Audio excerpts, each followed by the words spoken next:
so we can open the floor. We can open the floor for questions or comments. So this afternoon we were treated to the presentations of three excellent speakers. The first one was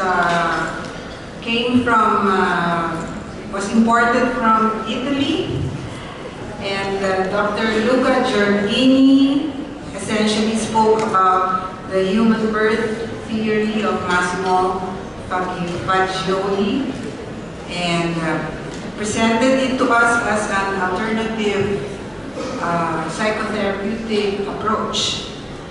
The next one was the paper of Dr. Geoffrey Kearing. He asserted quite hopefully that empathy can be taught and is actually a necessary component of training in psychiatry. And the third one was from Dr. Constantine Leria. He presented different evidence-based interventions for psychotherapy in the medical field. So can we hear comments or questions from the floor?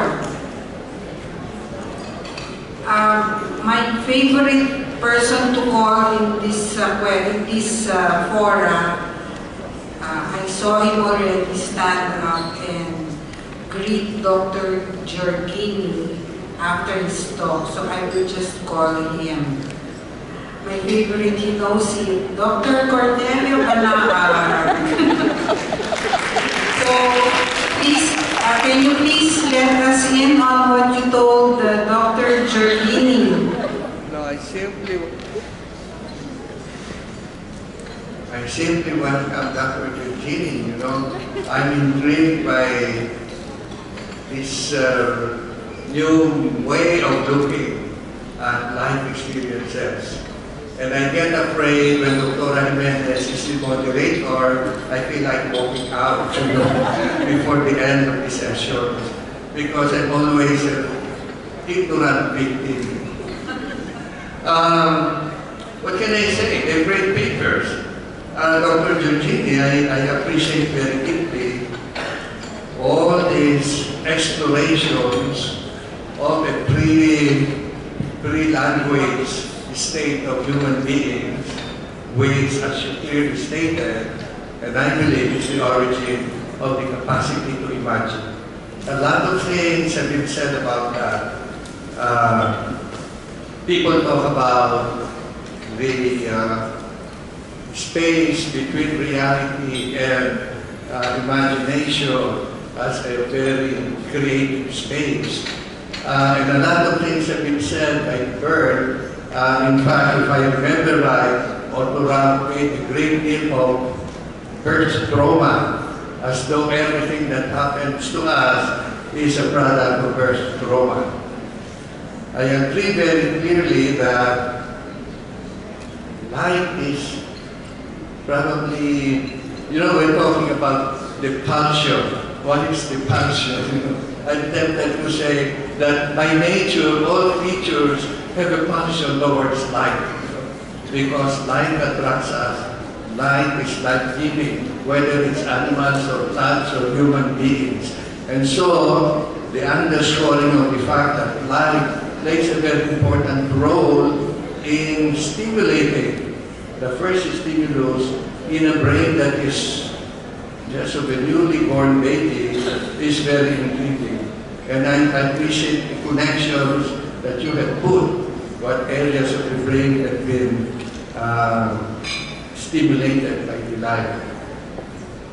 I find it also fascinating that our dear friend Geoff talks about empathy, and I feel a connection, you know. Maybe empathy is born in that pre-verbal, even in that pre-verbal area of our development. If we observe babies, when a baby in a nursery, when a baby cries, the rest of the babies will cry, you know. And that may be the root of empathy. That's the early beginning of empathy. And so, I don't have any questions. I'm just commenting on, Sir, I did. because I'm thrilled. I'm thrilled by the explorations. Yes, of course, Dr. Banag has no questions. We want to hear his comments.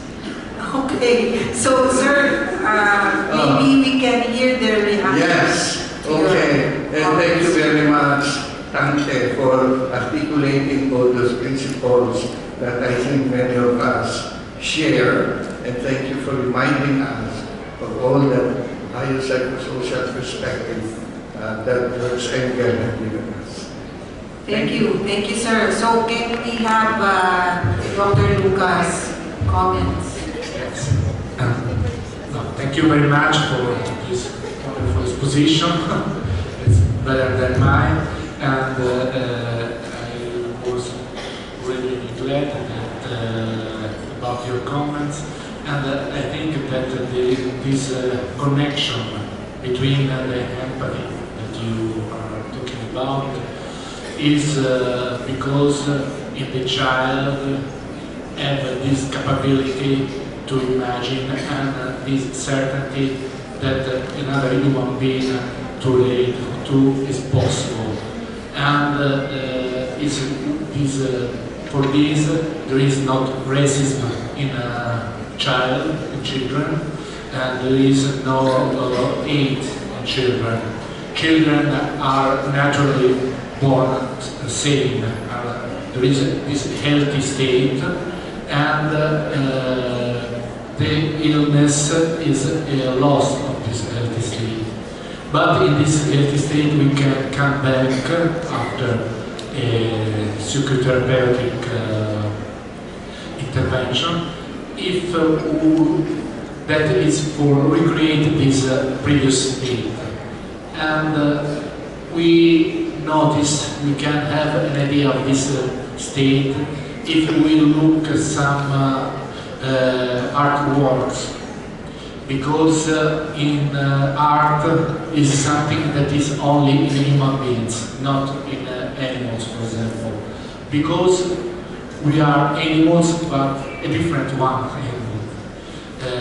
We have this capability to imagine, and if you see in my presentation Picasso opera or Van Gogh opera, there is something that it's universal for humans, and I think it's related to this capability to imagine that could be the same for all humans. Okay. Thank you. You are addressing your comments on art to the right person. Dr. Banag is quite an art connoisseur himself, so he gets that very on point. He gets that. Thank you. So can we hear Dr. Giving's comments? Sir, thank you for the comment. And what Dr. Banag said is actually true. We see that even among younger children, babies, right? That they seem to have the capacity to understand that something's not right as well, or that someone is in pain. And that's the beginning of empathy. So I like the connection that you're making here now. And so it in fact gives evidence to the fact that this is hardwired in us already. So it's there. Of course, we can nurture it, and it's not like that when we teach it or when we say there's empathy training that we don't have it. No, most of us would have it already, or maybe some of us will have low levels of empathy, or there can be some conditions that might prevent us from fully being empathic, or maybe some areas like cognitive empathy would be difficult for those who have intellectual disability. But we don't, in the contemporary understanding now, is that they still have the capacity to actually empathize. So it's not totally zero. And this is something that we can actually nurture and nourish as we develop in life. Dr. Delia has a question. Yeah. Well, of course, empathy is very important in psychotherapy, the medically ill. But I was just wondering, Dr. Giorgini, the theory that you discussed, the assumption is we're dealing with a child that is born into this world with the normal neurobiological hardware, so to speak.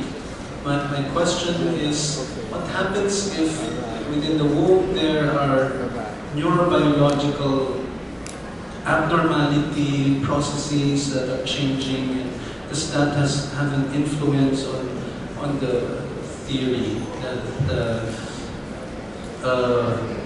what you call the disappearance fantasy? You are talking about before or? So, you know, within the womb there are already neurobiological changes that are perhaps abnormal. Yes, in the womb, human birth theory recognizes that there is no mind, because mind is at the birth. So, if the mother is a drug condition, or if there are some problems with alcohol or something else, it can damage the body, not the mind. So the mind is, if the damage is too much, the baby could not born, could not be born. But if also there is a damage to the brain, it's not. You cannot say that there is a mental disease. Mental disease, in our theory, are not made by the neurological attack. Mental disease, there is neurological illness and psychiatric illness.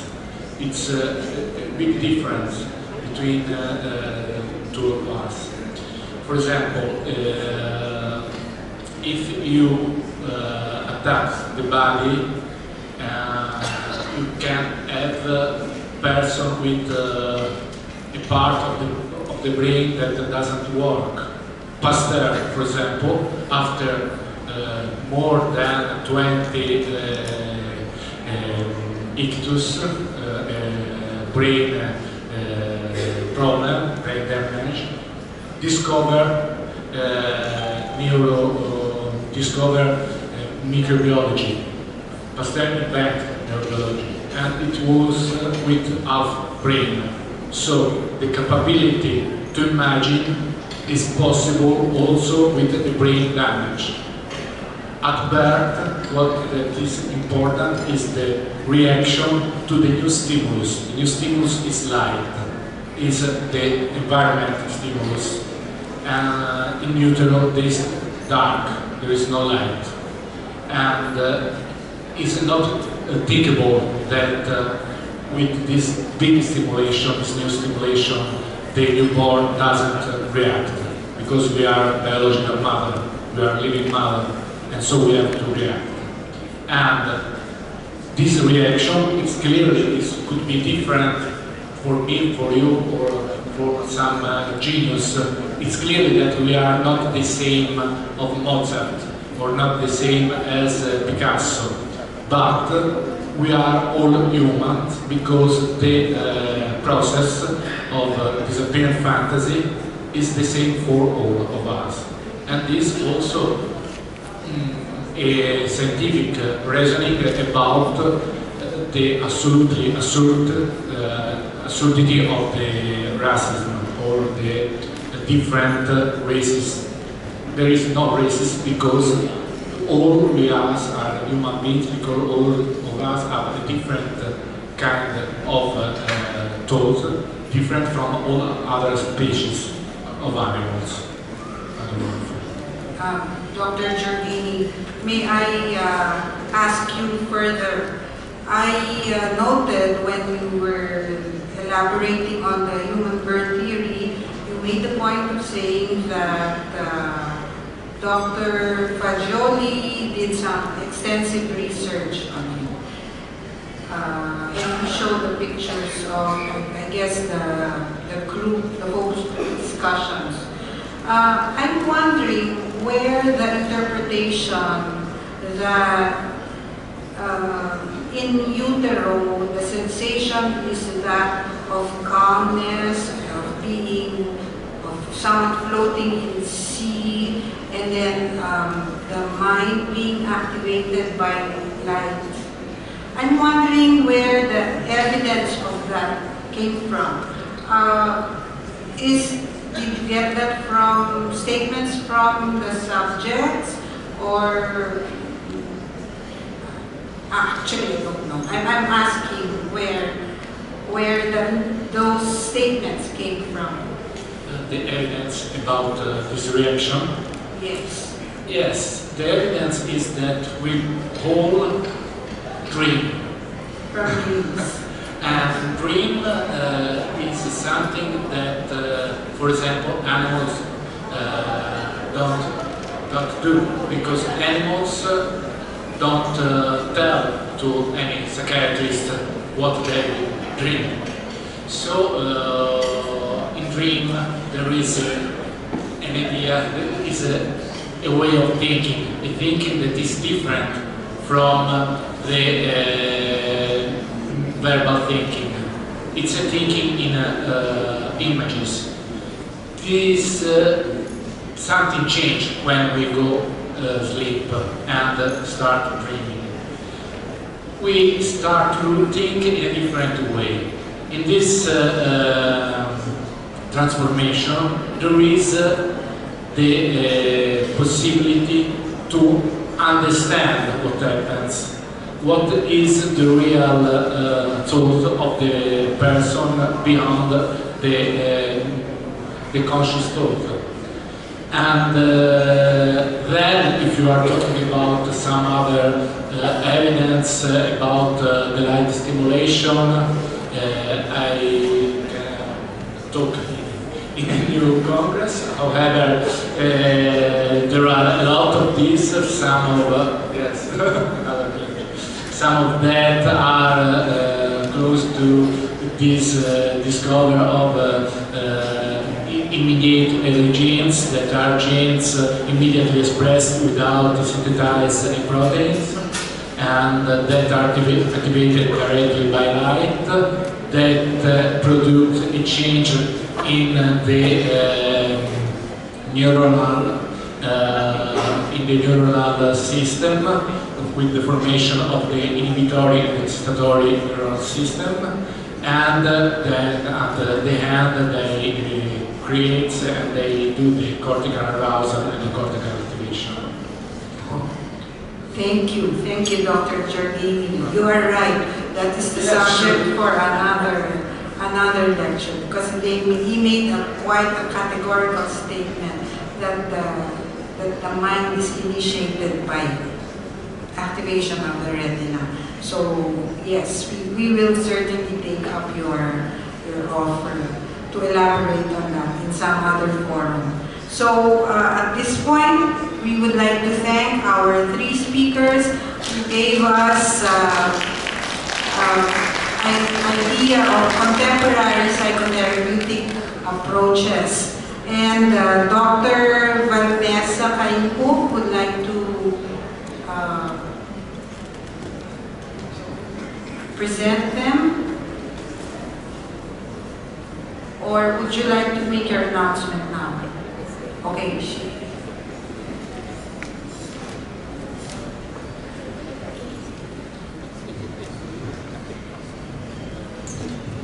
Before I give the certificate of awards, I am very happy that everybody's appetite was whetted and our interests were tweaked by this short symposium on psychotherapy, because in a year's time, in 2021, we will be having a much longer conference on psychotherapy. And so I would like to formally announce the January 2021 annual convention of the PPA and the WPA section on psychotherapy, which will be on January 20 to 22 with pre-conventions on January 19. The venue will be most probably here also at EDSA Shangri-La, and I hope that we will still be getting your support, and I'm hoping to see each and every one of you here. And there we have also invited around 50 international speakers, so this is going to be a very exciting conference. So now let's go to the awarding of the certificates. Let me read. The Philippine Psychiatric Association Incorporated awards this certificate of appreciation to Dr. Luca Giorgini for rendering an invaluable service as resource speaker during the 46th Annual Convention of the PPA this January 29 to 31, 2020 here at EDSA Shangri-La Hotel.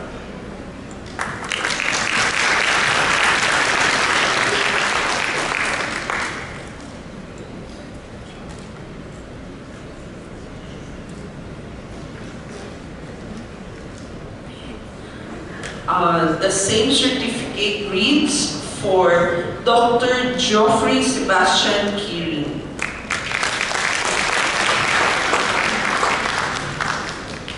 And the last certificate for Dr. Constantine Delia.